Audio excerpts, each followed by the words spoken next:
কিছুদিন ধরে দেখছিলাম ফেসবুকে খুব ভাইরাল একটা জায়গার খাবার।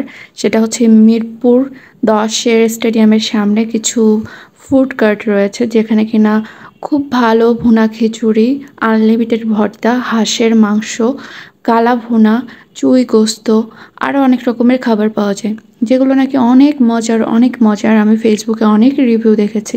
তো আনলিমিটেড ভর্তা, ভুনা খিচুড়ি, চুই গোস্ত আর হাঁসের মাংসর কথা শুনে আমার সত্যি ইচ্ছে করলো যে একদিন খেয়ে আসি। কজ অফ হাঁস আমার খুব পছন্দের, আর ভর্তাও আমার খুব পছন্দের। গেলাম, যাওয়ার পর আমার যা এক্সপেরিয়েন্স হলো সেটা হচ্ছে, এত গরম ছিল আমি যেদিন গিয়েছিলাম। আনলিমিটেড গরম, গরমের মধ্যে হয়তো বা হাজার অনেক ভালো কিছু নিয়ে এসে দিলেও ভালো লাগতো না। আমরা একটা হাঁস আর একটা চুই গোস্ত অর্ডার করেছিলাম, সাথে খিচুড়ি আর আনলিমিটেড ভর্তা। তারপর ভর্তাটা মুখে দেওয়ার পর আমার যা এক্সপেরিয়েন্স হলো, ছোটোবেলা থেকে আম্মুর হাতের অসংখ্য ভর্তা খেয়ে আসছি। আমার মনে হয় এর থেকে মজার ভর্তা আর কোথাও নয়। নিজের মায়ের হাতের ভর্তার কথাই আলাদা। যাই হোক, এখানে ভর্তার এক্সপিরিয়েন্স আমার খুবই বাজে। আমার কাছে তো একদম ভালো লাগেনি। চুই গোস্তটা খুব মজার ছিল, আমার কাছে ভালো লেগেছে চুই গোস্তটা।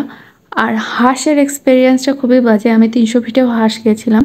৩০০ ফিটের যে হাঁসের মাংসটা ছিল সেম প্রাইসই ছিল, ২৫০ টাকায় ছিল। আর ওইটার যে মজা ছিল তার মেবি 10%, আমি বেশি বলে ফেললাম, 1%ও মেবি এখানে আমি কোনো টেস্ট পাইনি। তবে হ্যাঁ, আমার কাছে চুই গোস্তটা খুব মজা লেগেছে।